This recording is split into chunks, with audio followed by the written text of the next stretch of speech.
Hello बच्चों। तो last topic में हम पढ़ रहे थे कुछ एक्सक्रीटरी प्रोडक्ट्स के बारे में और वापस हम उससे आगे पढ़ रहे हैं। तो बेटा अपन ने कल कौन कौन से उत्सर्जी पदार्थ पढ़े थे? अमोनिया, यूरिया और यूरिक एसिड। हम फटाफट कुछ और एक्सक्रीटरी प्रोडक्ट के बारे में पढ़ लेते हैं, जिसमें सबसे पहले हम बात कर रहे हैं किसके बारे में? Amino acid.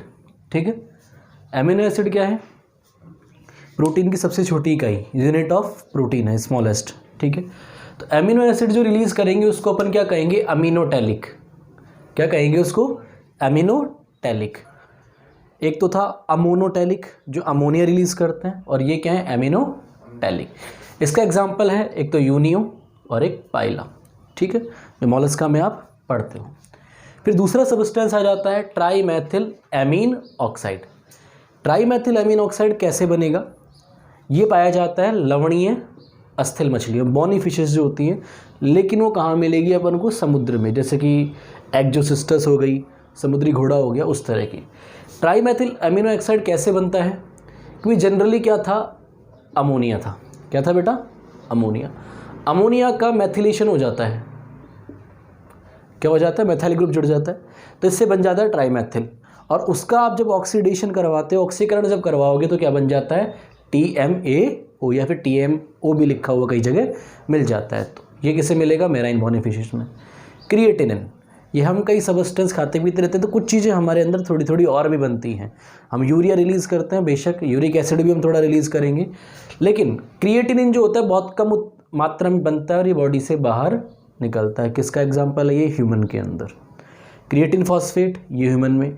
क्रिएटिन फॉस्फेट की बात मैंने क्यों करी है? एनर्जी हमको ATP से मिलती है, इसके अलावा क्रिएटिन फॉस्फेट से भी। तो क्रिएटिन फॉस्फेट जब टूटता है तो भी वो काम आएगा। एक है ऑर्निथ्यूरिक एसिड। कौन सा बेटा? ऑर्निथ्यूरिक अम्ल। ये पाया जाता है बर्ड्स में। किसमें पाया जाता है? बर्ड्स में। बर्ड्स के बारे में बताया था कि यूरिक एसिड का रिलीज़ करते हैं, लेकिन कुछ बर्ड्स जो होते हैं थोड़े अमाउंट में ऑर्निथ्यूरिक एसिड भी रिलीज़ करेंगे। ऑर्निथ्यूरिक एसिड कैसे बनता है? बेंजोइक अम्ल और ऑर्निथिन अमीनो अम्ल के मिलने से। किसके मिलने से? बेंजोइक एसिड और ऑर्निथिन अमीनो एसिड के मिलने से बनता है। अगला है हिप्यूरिक एसिड, जो थोड़े से अमाउंट के अंदर ह्यूमन बॉडी में बनता है। बेंजोइक एसिड हमारे बॉडी में बन कैसे रहा है? भाई कई हम चीज़ें अचार वगैरह ये खा रहे हैं बाजार का लाया हुआ, तो उनको परिरक्षित किया जाता है ना, प्रिजर्व किया जाता है सोडियम बेंजोएट से। तो बॉडी के अंदर बेंजोइक एसिड थोड़ा सा बनता है, और उस बेंजोइक एसिड के साथ एक एमिनो एसिड मिल जाता है, ग्लाइसिन एमिनो एसिड। ग्लाइसिन के बारे में क्या खास बात है कि सबसे सरल प्रकार का अमीनो एसिड है, वो हिप्यूरिक एसिड कहलाता है।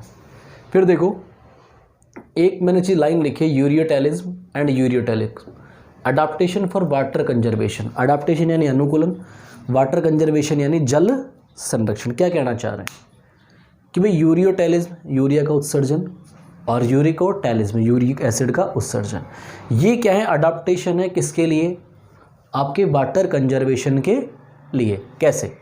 भाई मान लो आपसे कह देते कि भाई जैसे कि हम होते हैं अमोनिया सीक्रेट करने वाले। क्या रिलीज़ करने वाले? अमोनिया। और आवाज़ हमारा यही दे दिया जाए, हैबिटेट हमारा यही है, तो क्या होता? हम ये थोड़ी है कि साथ में गले के अंदर ही भाई कैंपर डाल के घूमते, या फिर अपन कुछ ऐसा करके रखते कि बॉडी को पानी में डुबा के फिर चलते रहते। कोई ऐसा सिस्टम बनाना पड़ता कि पानी चाहिए ना, तो हमारे पास वो सिस्टम नहीं है। तो हमने वाटर कंजर्वेशन के लिए क्या आ गया? यूरियोटैलिज्म। लेकिन हम उतना पानी मैनेज कर सकते हैं कि भाई हम 1 ग्राम यूरिया निकालने के लिए 50 ml पानी हम पी सकते हैं। मतलब दिन भर में हम 2.5-3 लीटर पानी पी लेते हैं, कोई बड़ी बात नहीं है। फिर हमने देखा पक्षियों के अंदर यूरिकोटैलिज्म। पक्षियों को हमारी जितनी व्यवस्था नहीं है, रेप्टाइल्स को हमारी जितनी नहीं है, थोड़ा थोड़ा पीते हैं, काम चलाते हैं। तो यूरिकोटैलिज्म में भी पानी कम चाहिए, तो ये दोनों के दोनों जल संरक्षण के लिए क्या हो गए? अनुकूलन हो गए। फिर मैंने एक टॉपिक लिखा है ड्यूल एक्सक्रीशन, द्वि उत्सर्जन। कई जीव ऐसे हैं जो दो उत्पाद रिलीज़ करते हैं। ठीक है, जिसमें सबसे पहले किसका एग्जाम्पल लिया है अपन ने? अर्थवर्म, केंचुआ। केंचुआ 2 चीज़ रिलीज़ करता है, यूरिया और अमोनिया। अब मान लो केंचुआ कम पानी में है, या फिर स्थलीय अवस्था में मिट्टी में पड़ा हुआ है, तब तो वो रिलीज़ करेगा यूरिया। लेकिन अगर क्या है? वाटर खूब है, पानी खूब बढ़िया पानी में पड़ा हुआ है केंचुआ, तब ये क्या रिलीज़ करता है? अमोनिया। आगे बात समझ में। फ्रॉग के बारे में मेंढक का जो एडल्ट है वो तो रिलीज़ करता है बेटा यूरिया, और टैडपोल पानी में ही रहता है, तो ये क्या रिलीज़ करेगा? अमोनिया। क्या रिलीज करेगा? अमोनिया। ह्यूमन क्या रिलीज करता है? यूरिया। इसके अलावा कुछ अमाउंट में ह्यूमन जो है यूरिक एसिड भी रिलीज करेगा। क्या करेगा? यूरिक एसिड भी। फिर आती है चौथी चीज़, बहुत इंपॉर्टेंट चीज़ है कि पल्मोनरी फिशेस और टोड का एक लार्वा होता है जीनोपस, 2 अवस्थाएं हैं इसकी, ठीक है। तो अगर इनकी 2 अवस्थाएं, अगर ये किस में है? एब्युंडेंट वाटर है, यानी प्रचुर जल है। क्या है? प्रचुर जल। और अगर ये क्या है? कीचड़ में है। किस में है ये? कीचड़ में है। कीचड़ में थोड़ा पानी कम होता है ना नॉर्मल पानी से, तो इस टाइम पर तो ये रिलीज करेंगी अमोनिया। क्या रिलीज करेंगे? अमोनिया। और यहाँ पर क्या रिलीज करेंगे? ये यूरिया। तो इस तरीके से अलग अलग सब्सटेंस रिलीज कर दिया, उसको अपन क्या कहते हैं? ड्यूल एक्सक्रीशन या द्वि उत्सर्जन कहा जाता है। क्लियर हो गई होगी ये बात? आप इसको फटाफट उतार लीजिए तब तक के लिए, फिर इसके बाद हम आगे पढ़ाते हैं। हाँ, तो हम आगे देखते हैं। अब हम पढ़ेंगे ह्यूमन एक्सक्रीटरी सिस्टम, मानव उत्सर्जन तंत्र। अब यहाँ से आप बिल्कुल फोकस्ड रहिए, काफ़ी सारी चीज़ें नई सीखने को मिलेगी, काफ़ी अच्छे अच्छे कॉन्सेप्ट अपन इसमें देखेंगे, ठीक है। टॉपिक क्या है बेटा अपना?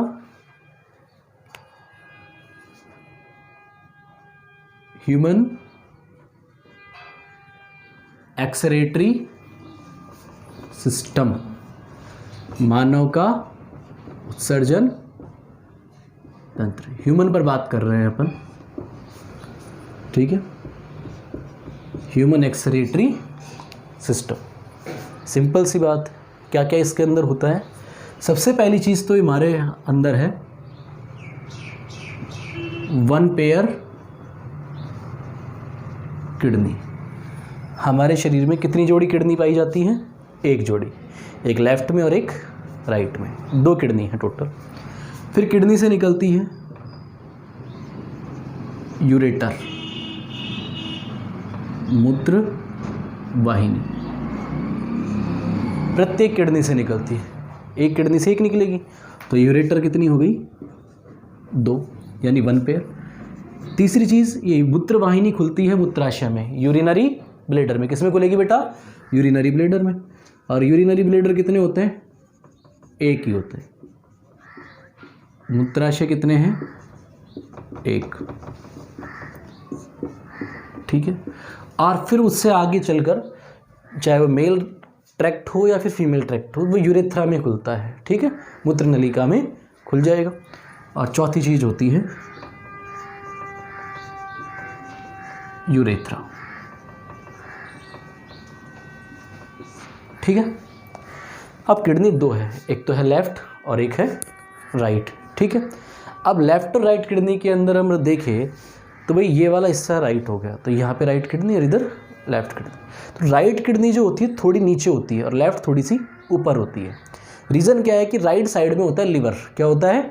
लिवर, जिससे थोड़ा सा नीचे की तरफ झुकी हुई होती है। साइज शेप में कोई फ़र्क नहीं पड़ता, सेम होती है, ठीक। अगर हम इधर देखें उसकी स्ट्रक्चर बनाकर,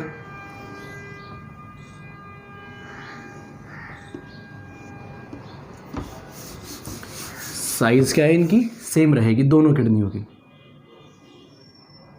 लेकिन फ़र्क क्या है कि एक थोड़ी सी क्या है बेटा? ऊपर है। क्यों बनाइए थोड़ी सी ऊपर? क्योंकि इधर की तरफ लिवर नहीं है, इधर की तरफ लिवर है, ठीक है। किसकी जैसी दिख रही है? राजमा जैसी दिख रही है थोड़ी सी है। राजमा, रेड बीन्स जो होती है, राजमा जो दाल होती है, राजमा चावल मस्त लगते हैं ना, बढ़िया बना खाते तो हैं अपन, ठीक है। तो राजमा, तो ये क्या, कौन सी किडनी हो गई हमारी? राइट किडनी, जिसको हम हिंदी में क्या कहेंगे? दायां वृक्क। और ये क्या हो गई बेटा? लेफ्ट किडनी, जिसको हम क्या कहेंगे? बायां वृक्क, ठीक है। किडनी पर आपने सुना हो एक ग्लैंड पाई जाती है, एड्रिनल ग्लैंड, ठीक है। कौन सी ग्लैंड होती है यहाँ पे? Adrenal gland. गणेश जी के लड्डू नहीं है, ठीक है, मोदक, वो नहीं है। ये क्या है? Adrenal gland. एड्रिनल ग्लैंड का नाम क्या होता है हिंदी में? अधिवृक्क ग्रंथि। अधि यानी ऊपर और किसके ऊपर, वृक्क के ऊपर, किडनी के ऊपर की तरफ ये पाई जाती है। ठीक है, अब किडनी जो होती है रेट्रोपेरिटोनियल होती है। कैसी होती है, रेट्रोपेरिटोनियल, क्योंकि और जो चीज़ें होती है वो डोर्सल साइड से पेरिटोनियल से जुड़ती है, लेकिन ये वेंट्रल साइड से जुड़ती है, यानी आगे की तरफ से। तो रेट्रोपेरिटोनियल कंडीशन कहते हैं, उसको हम आगे समझाएंगे। अब अपन को पता होना चाहिए कि यहाँ से दो चीज़ें आती हैं भाई, वेन्स भी हैं। तो वेन्स को अपन किस कलर से शो करते हैं बेटा,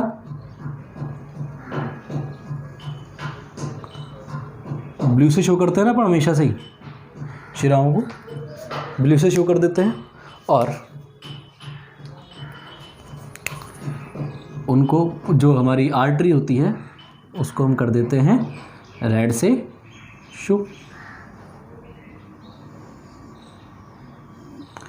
ठीक है,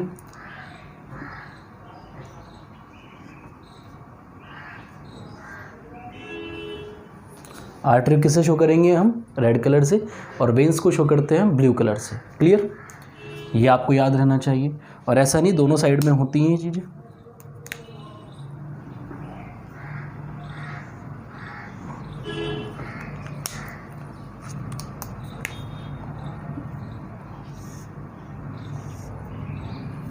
ये मैंने वेन्स और आर्टरी शो कर दी। क्लियर, अब देखो यहाँ से एक स्पेसिफिक जो स्ट्रक्चर है वो निकल रही होती है, दोनों साइड से निकलेगी बेटा, और उसको ही अपन क्या कहते हैं, मूत्र वाहिनी, यानी क्या कहेंगे उसको हम, यूरेटर। ठीक है, दोनों साइड से निकली है, तो एक यूरेटर तो राइट से निकलेगी और एक यूरेटर निकलेगी लेफ्ट साइड से, और ये खुलेगी किसमें, ये खुल जाती हैं बेटा यूरिनरी ब्लैडर के अंदर। किसमें खुलेगी, यूरिनरी ब्लैडर के अंदर। तो ये तो क्या हो गई, यूरेटर, इसको हम कहते हैं मूत्र वाहिनी। ये ब्लू और ये रेड मैंने क्यों बनाया है, क्योंकि ये एनसीईआरटी में डायग्राम मेंशन किया हुआ है, जो एनसीईआरटी का डायग्राम है, और ये बनाया है अपन ने यूरिनरी ब्लैडर।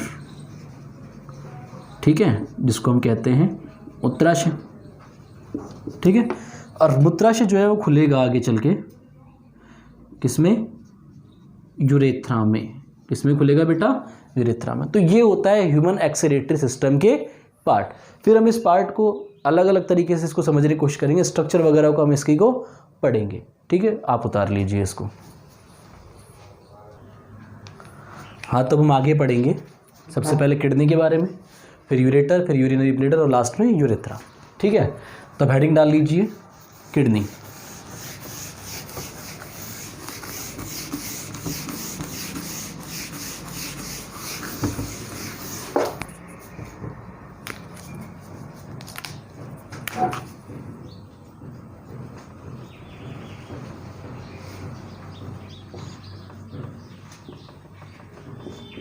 हेडिंग डाल लो बेटा किडनी।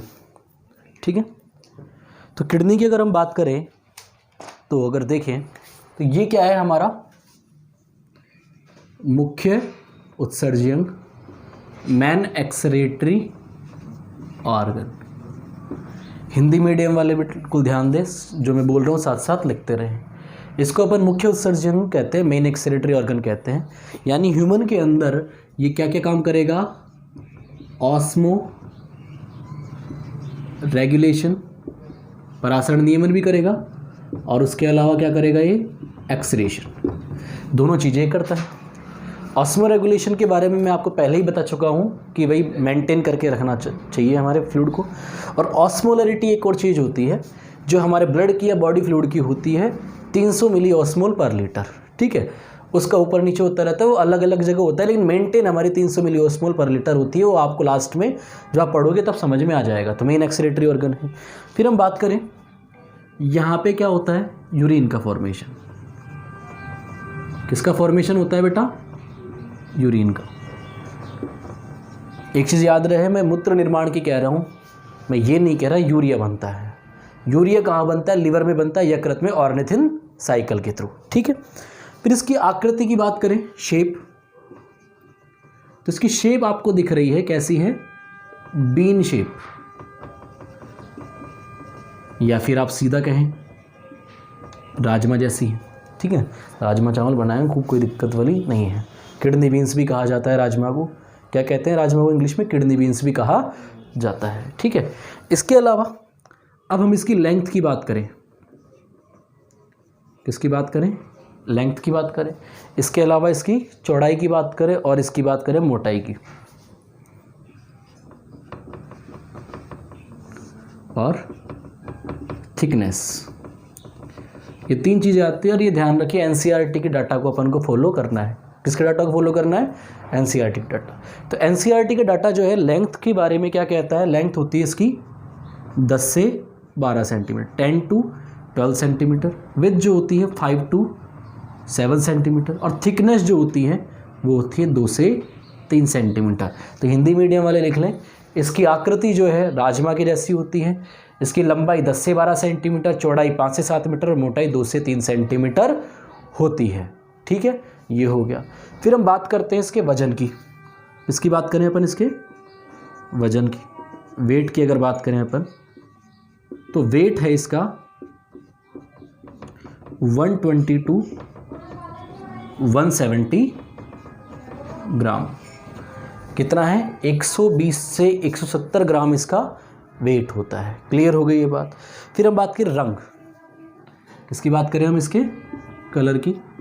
तो इसका जो कलर जो है वो होता है रेडिश ब्राउन। कैसा होता है? रेडिश ब्राउन, लाल भूरा, थोड़ा सा अलग सा दिखता है। आपने कभी किडनी देखा हो स्ट्रक्चर फोटो वगैरह, तो ना तो आप उसको लाल कह सकते हो ना ब्राउन कह सकते हो। ना बिल्कुल चॉकलेट दिखती है वो, ना ही बिल्कुल लाल एकदम ब्लड जैसी दिखती है, मिक्सअप रहता है थोड़ा सा। ठीक है, रेड और ब्राउन को मिक्स करके थोड़ा सा डार्क ब्राउन को मिक्स किया हो तब क्या बन जाता है? रेडिश ब्राउन, लाल भूरा ये बन जाता है। लोकेशन की बात करें हम इसकी, लोकेशन कि ये कहाँ पाई जाती है। ठीक है, ये कहाँ मिलेगी? ये पाई जाती है either side of ventral vertebral column. किधर पाई जाती है? वर्टिबल जो कॉलम होता है उसके आइदर साइड पर ये पाई जाती है। या फिर हम सीधा कहें 12वीं जो थोरेसिक वर्टिब्रा होती है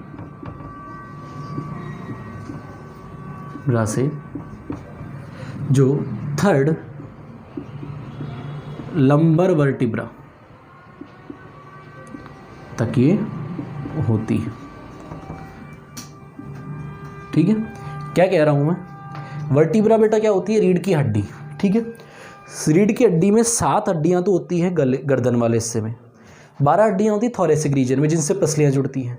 तो मैं थोरेसिक रीजन की जो लास्ट वाली है ना 12वीं थोरेसिक वर्टिब्रा, जिसको हम क्या कहते हैं? थोरेसिक को वक्षीय कशेरुका से लेकर तीसरी कटी कशेरुका तक, थर्ड लंबर वर्टिब्री तक ये पाई जाती है। क्लियर हो गई ये बात। इसके अलावा ये कैसी होती है किडनी हमारी? रेट्रोपेरिटोनियल होती है।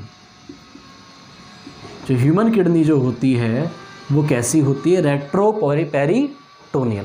ठीक है, रेट्रो मतलब होता है प्रतीप या उल्टा। ठीक है, तो रेट्रोपेरिटोनियल हम क्यों कह रहे हैं? क्योंकि ये ओनली एक तो कैसा हो, 2 सरफेस होती हैं, एक तो वेंट्रल और एक होती है डॉर्सल। वेंट्रल जो आगे की तरफ पेट वाली साइड और डॉर्सल होती है पीठ वाली साइड। वेंट्रल को हम हिंदी में कहते हैं अधर सतह। तो इसमें क्या होता है, जो हमारी किडनी जो होती है वो क्या होती है? केवल वेंट्रल सरफेस पर। किस पर बेटा? Ventral surface. वेंट्रल सरफेस को हम क्या कहेंगे? अधर सतह। केवल वेंट्रल सरफेस पर क्या होती है? पेरिटोनियल से आवृत होती है। किससे बेटा? पेरिटोनियल से आवृत होती है। केवल वेंट्रल सरफेस पर पेरिटोनियम।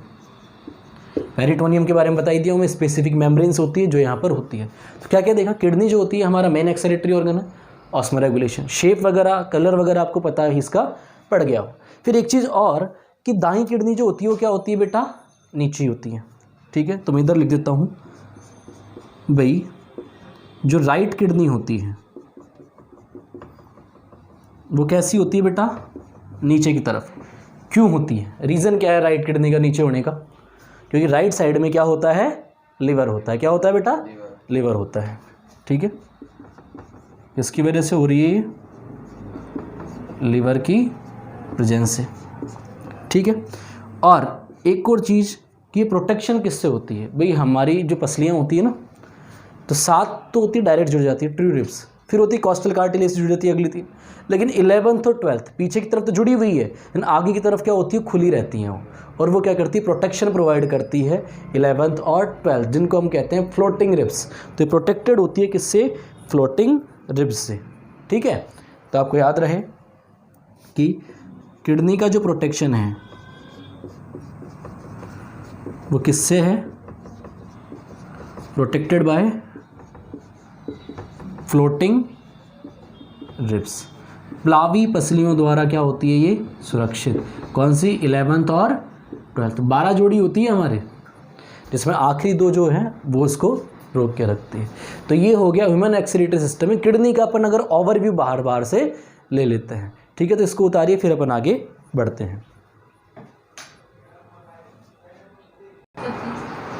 हाँ तो बेटा अब आगे हमने इसकी आउटर अपीयरेंस की बात कर ली, अब किडनी की स्ट्रक्चर पढ़ेंगे। क्या पढ़ेंगे बेटा, किडनी की स्ट्रक्चर। बहुत सिंपल सी स्ट्रक्चर है, बिल्कुल इजीली समझ में आपको आ भी जाएगी, ठीक है। तब टॉपिक क्या है अपना, स्ट्रक्चर ऑफ किडनी, ठीक है। स्ट्रक्चर ऑफ किडनी के बारे में हम अभी पढ़ने वाले हैं। तो स्ट्रक्चर ऑफ किडनी में आप देखिए क्या क्या है। अगर हम लेटरली इसको देखें, यानी पार्श्व रूप से, कैसे बेटा, पार्श्व रूप से अगर हम इसको देखें तो ये होती है कॉन्वेक्स। कैसी होती है, कॉन्वेक्स। कॉन्वेक्स यानी उत्तल। अगर हमने ऐसी बनाई लेटरली अपन कॉन्वेक्स ही कहते हैं इसको, ठीक है। कॉन्वेक्स होती है, कोई दिक्कत वाली बात यहाँ पे अपन को नहीं है। फिर मैं आपको कवरिंग ऑफ किडनी की बात करूं, किसकी बात करें अपन, covering of kidney. Generally covering of kidney में क्या बता दिया जाता है कि कनेक्टिव टिश्यू की शीट होती है। किसकी शीट होती है बेटा, कनेक्टिव टिश्यू का आवरण होता है। उस आवरण को क्या कहा जाता है, रीनल कैप्सूल। क्या कहते हैं, रीनल कैप्सूल, या किडनी खोल कह दिया जाता है उसको, है ना। लेकिन हम और भी बाहर की तरफ चले तो 2 एक्स्ट्रा आवरण और मिल जाते हैं अपन को, अगर हम पढ़ते हैं तो, ठीक है। जैसे कि अपन ये स्ट्रक्चर ले लेते हैं, ठीक है।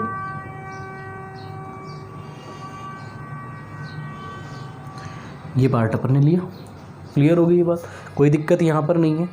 और इसको अपन थोड़ा सा इस तरीके से शो कर देते हैं, ठीक है। ये हो गया। तो अगर ये कंडीशन पे अपन देखें और इधर से अगर हम देखने की कोशिश करें तो ये जो पोर्शन हो गया ये कैसा हो गया, थोड़ा सा कॉनकेव। कैसा हो गया बेटा, कॉनकेव। और एक नोच बन रहा है, इस नोच को अपन कहते हैं हाइलम या फिर हाइलस, ठीक है। हाइलम या फिर हाइलस। हाइलम और हाइलस जो होता है ये क्या है, एंट्री पॉइंट मान लो आप, और कुछ चीज़ों का एग्जिट पॉइंट मान लो। आगे बात बेटा, इससे कुछ चीज़ें अंदर भी जाती है, कुछ चीज़ें बाहर भी आ रही है, ध्यान से समझो। कुछ चीज़ें तो अंदर भी आती है, कुछ चीज़ें बाहर भी जा रही है। तो हाइलम और हाइलस क्या है, एक नोच है, खड्डा, ठीक है, जो क्या हो गया, एंट्री और एग्जिट पॉइंट। इससे कुछ चीज़ें अंदर भी आएगी और कुछ चीज़ें बाहर भी जाएगी। तो एंट्री और एग्जिट पॉइंट किस किस के लिए है, जैसे कि आर्टरी, धमनी, इसके अलावा वेन्स, इसके अलावा नर्व्स अंदर आ रही है, आर्टरी अंदर आ रही है, वेन्स बाहर जा रही है। तो आर्टरी, वेन्स, नर्व्स, इसके अलावा ये यूरेटर बाहर निकल रहा है, मूत्रवाहिनी, यूरेटर। और कुछ फ्लूइड को लेकर जाती है लिम्फेटिक वेसल्स, लसिका वाहिनियाँ, ये सब हैं। तो उसको अपन क्या कहते हैं, हाइलम और हाइलस कहते हैं। और ये जो हिस्सा होगा इसको हम कह देंगे रीनल पेल्विस। क्या कहते हैं इसको, रीनल पेल्विस। तो हाइलम किस में खुल गया? रीनल पेल्विस के अंदर आगे चल के खुल रहा है ये, ठीक है। आगे बात, रीनल पेल्विस क्या है? यूरेटर का समीपस्थ भाग, प्रॉक्सिमल पार्ट। आगे बात समझ में, कोई दिक्कत नहीं है। अब वो क्या कह रहे हैं कि अगर मैं अंदर से बाहर की तरफ किडनी की कवरिंग की बात करूं, किधर से? इनर टू आउटर, अंदर से बाहर में किडनी की कवरिंग की अगर मैं बात करूं, तो सबसे पहले तो मैं इस कवरिंग को ही मान लेता हूं, ठीक है। इस कवरिंग को अपन मान लें, थिक कवरिंग जो है, जो किडनी को बिल्कुल एकदम नज़दीक से कवर करके रख रही है, इसको मान ले बेटा अपन, ठीक है। और इस पहली कवरिंग को अपन कहते हैं रीनल कैप्सूल। क्या कहते हैं? रीनल कैप्सूल या फिर रीनल खोल। आगे बात समझ में, ये रीनल खोल जो होता है ये किसका बना हुआ होता है? ये बना हुआ होता है श्वेत रेशेदार संयोजी उत्तक। किसका बना हुआ है ये? श्वेत रेशेदार संयोजी उत्तक से निर्मित है। और कवरिंग हमेशा प्रोटेक्शन का काम करती है। अब आप सोच रहे हो कि भाई यहाँ प्रोटेक्शन क्या ज़रूरत है? भाई कई बार क्या होता है, हार्ट में कुछ प्रॉब्लम आ जाती है और साथ में रिलेट कर जाता है ब्रेन से। हाइपरटेंशन अगर हो जाए, कई बार क्या हो जाती है, बीपी बहुत ज़्यादा बढ़ जाती है। तो हाइपरटेंशन में नॉर्मली अगर कवर नहीं होता है तो कई बार क्या होता है, हमारे वाइटल ऑर्गन्स मर जाते हैं, किडनी पर, ब्रेन पर, इन पे भी दिक्कत आ जाती है। तो किडनी फेलियर हो जाती है अचानक। तो भाई शॉक एब्जॉर्बर, शॉक का मतलब होता है सदमा। सदमा किसी चीज़ को, ऑर्गन्स को पहुंचता है बेटा, शॉक तो पहुंच सकता है, तो उसके रूप में ये काम करते हैं। तो ये कवरिंग जरूरी है। क्लियर होगी बात? तो पहली कवरिंग क्या होगी? Renal capsule. कोई दिक्कत बेटा यहाँ पे? कोई दिक्कत नहीं होगी, क्लियर होना चाहिए टॉपिक। और दूसरी कवरिंग आ जाती है एडिपोज खोल। क्या आ जाती है बेटा दूसरी कवरिंग? अगर हम देखें तो इधर से सेकंड कवरिंग क्या आ गई? एडिपोज खोल। एकदम चिपके चिपके रहते हैं, ऐसी बात नहीं, एकदम अलग अलग दिख जाते हैं, लेकिन अपन क्या कर रहे हैं, इसको दिखाने की कोशिश अपन कर रहे हैं। और एडिपोज दूसरा जो खोल आया है उसको अपन क्या कहते हैं? एडिपोज खोल। एडिपोज कवरिंग है। एडिपोज सीधा सीधा आप याद रखिए, फैट की बात हो रही है। किसकी बात हो रही है? फैट की। तो ये कैसा टिश्यू हो गया? Adipose tissue. कौन सा हो गया ये? Adipose tissue. और इसका फंक्शन जो है वो हो गया शॉक एब्जॉर्बर। क्या हो गया? शॉक एब्जॉर्बर, यानी शोथ जो होता है, सदमा जो है, उसको सहन कर सकता है। बाहर का जो भी कुछ होने वाला है उसको ये सहन कर सकता है। शॉक एब्जॉर्बर हो गया, कोई दिक्कत अपने को यहाँ पर नहीं होनी चाहिए। फिर हम बात करें आगे, तीसरा जो आ रहा है, तीसरे की हम बात करते हैं, उसको हम कहते हैं रीनल फेशिया। क्या कहते हैं उसको? Renal fascia. थर्ड वाला ये क्या है? रीनल फेशिया, ठीक है। और जो रीनल फेशिया है ये बना हुआ है, सबसे आउटर मोस्ट हो गया ना बेटा, ये सबसे बाहर की तरफ कौन है? रीनल फेशिया, सबसे बाहरी। और ये बना हुआ किससे है? संयोजी उत्तक से। किससे बना हुआ है ये? संयोजी उत्तक, यानी कनेक्टिव टिश्यू का ये बना हुआ है। ये आपको याद रखना है, ठीक है।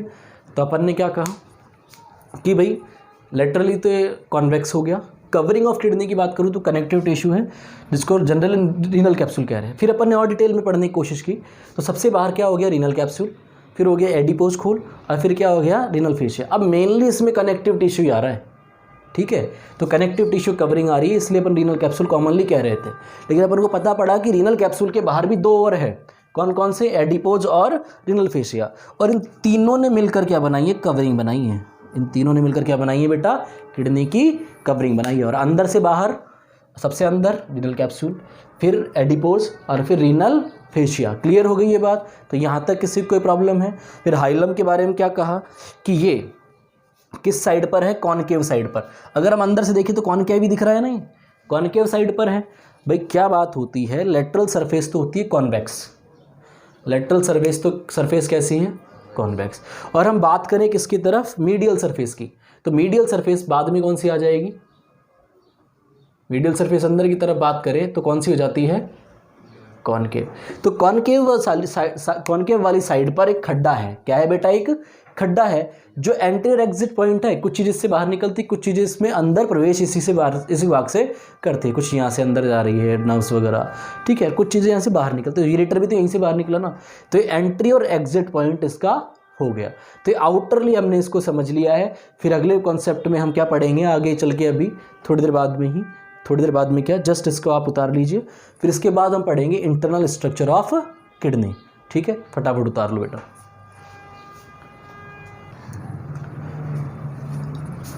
हाँ, तो अब आगे देखते हैं अपन इंटरनल स्ट्रक्चर पढ़ेंगे किडनी की। ठीक है, अंदर से कैसा मामला है इसका।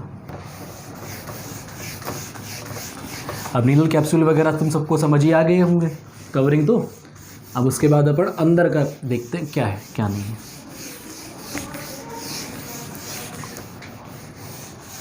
तो हेडिंग डाल लो हिंदी मीडियम वाले, किडनी की आंतरिक संरचना।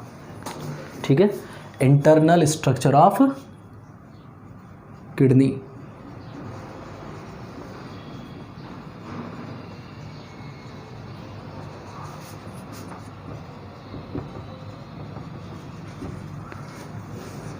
ठीक है, तो इंटरनल स्ट्रक्चर ऑफ किडनी की हम बात करें तो किडनी को इंटरनली दो पार्ट में बांटते हैं। कितने पार्ट में डिवाइड कर सकते हैं अपन? दो पार्ट। ठीक है, तो अगर आउटरली हम बात करें तो पहला पार्ट होता है बेटा कॉर्टेक्स और दूसरा पार्ट होता है मेड्यूला। कॉर्टेक्स को कहते हैं हिंदी में वलकुट और इसने हम कहेंगे मध्यांश। एकदम फोकस्ड होके रहें, गेट वेट बंद है, कोई डिस्टर्ब नहीं करे बीच में। ठीक है, तो हम देखते हैं इसके स्ट्रक्चर को कि इंटरनली तो कॉर्टेक्स हो गया और बाहर से देखेंगे तो कॉर्टेक्स और अंदर की तरफ से मेड्यूला। ये क्लियर हो गया अपने। तो स्ट्रक्चर में आप इसको समझने की कोशिश करें।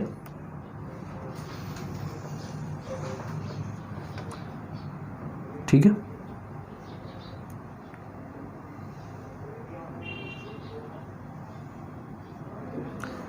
अब हम देखें तो दो रीजन को आप इसको क्लियरली डिवाइड कर सकते हो। एक तो भाई इधर साइड की तरफ और एक अंदर की तरफ। ठीक है, साइड से मैंने चलो इसको बांट दिया है ऐसे।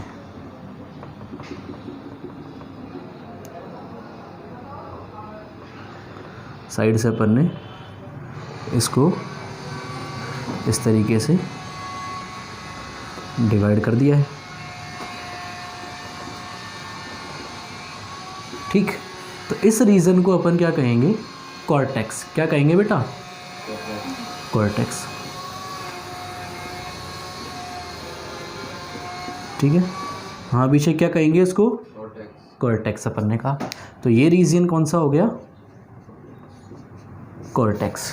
तो कॉर्टेक्स वाला जो भाग है वो दिखता कैसा है? ग्रैन्युलर दिखता है। कैसा दिखता है? ग्रैन्युलर दिखता है, कणी की है। ठीक है, कैसा दिखेगा? ग्रैन्युलर दिखेगा अपने को, कणी की ये भाग दिखेगा। तो ये तो है कॉर्टेक्स। फिर हम अंदर की तरफ आए तो इस हिस्से को अपन क्या कह लेंगे? मेड्यूला। क्या कहेंगे इसको? मेड्यूला कहेंगे। अब मेड्यूला जो भाग होता है इसमें क्या होते हैं? पिरामिड शेप के स्ट्रक्चर्स होती हैं। क्या होती हैं? पिरामिड शेप की स्ट्रक्चर होती है जो हमको यहाँ पर देखने को मिलेगी। ठीक है, ऐसी अपने को क्या देखने को मिलती है? यहाँ पे स्ट्रक्चर्स देखने को मिलती, जिनका नंबर होता है 10 से 12। ठीक है, कई बुक्स में इसको 8 से 10 भी लिख देते हैं। तो इस स्ट्रक्चर को अपन कहते हैं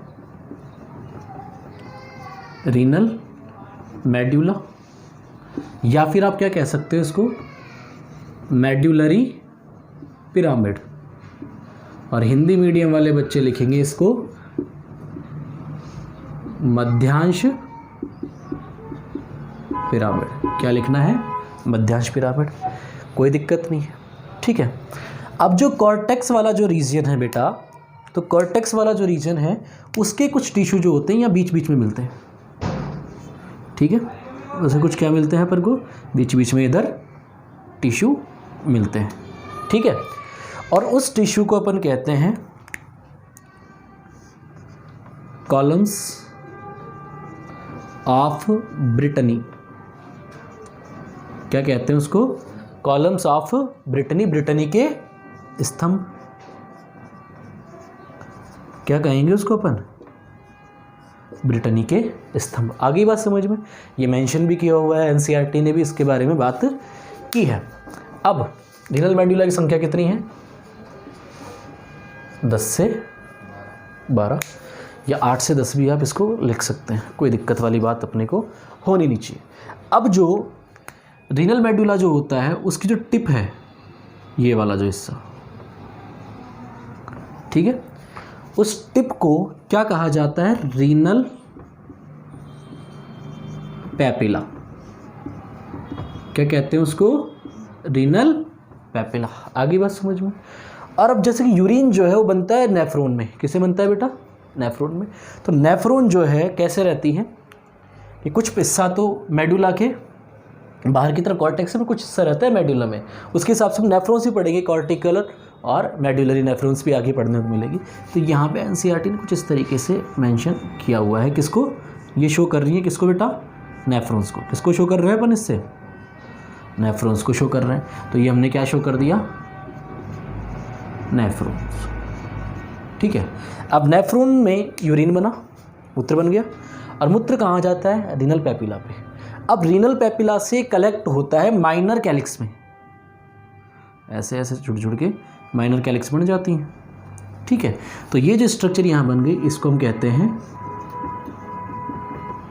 माइनर कैलिक्स या फिर लघु कैलिक्स। और ये आगे चलकर बड़े हिस्से में खुल जाती है, जैसे कि अपन इसको यहाँ पे ऐसे शो कर देते हैं, और इस बड़े हिस्से को अपन कहते हैं मेजर कैलिक्स, जिनकी संख्या होती है 2 से 3। सॉरी, मेजर कैलिक्स एक ही रहेगा, लघु कैलिक्स 2 से 3 हो गए। तो इनको क्या कहेंगे अपन, मेजर कैलिक्स। मेजर कैलिक्स से ये पार्ट में कहाँ आ गया, फिर इधर की तरफ अपन ने हाइलम बता दिया, और यहाँ से क्या निकल रही है, यूरेटर निकल रही है। क्या निकल रही है बेटा, यूरेटर। अब यूरेटर का जो प्रॉक्सिमल पार्ट जो होता है उसको अपन क्या कहते हैं, रीनल पेल्विस। क्या कहते हैं उसको, रीनल पेल्विस। और रीनल पेल्विस किस में खुलेगी, यूरेटर में। तो आपसे कोई यूरिन का ट्रांसपोर्ट जो पथ वो पूछ ले तो भी कोई आपको बताने में दिक्कत नहीं होनी चाहिए कि भाई नेफ्रॉन से कहाँ आया बेटा, मेडुला में, मेडुला से रीनल पैपिला, फिर minor calyx, major calyx, ureter. इस तरीके से आप बता सकते हो। तो इस तरीके से हमारी इंटरनल स्ट्रक्चर होती है इसकी समाप्त। इसको उतार लो फटाफट। और बेटा आगे हम, और मैं ये कह रहा था कि भाई आपको PDF वगैरह प्रोवाइड करवाने की हम कोशिश करेंगे चैप्टर नोट्स की, ठीक है। और ये हमारी इंटरनल स्ट्रक्चर ऑफ किडनी हो गई। नेक्स्ट सेक्शन में हम यूरेटर वगैरह अदर पार्ट्स हैं उनके बारे में पढ़ेंगे, और जो आगे के हैं कंटिन्यूस हमारे लेक्चर चलते रहेंगे, ध्यान से पढ़ते रहिए। और हम कोशिश कर रहे हैं कि 12th का जल्दी से जल्दी जेनेटिक्स वाला पोर्शन हम वीडियोज़ में स्टार्ट करने वाले हैं। तब तक के लिए आप पढ़ते रहिए, सब्सक्राइब कीजिए और लोगों से करवाइए। धन्यवाद।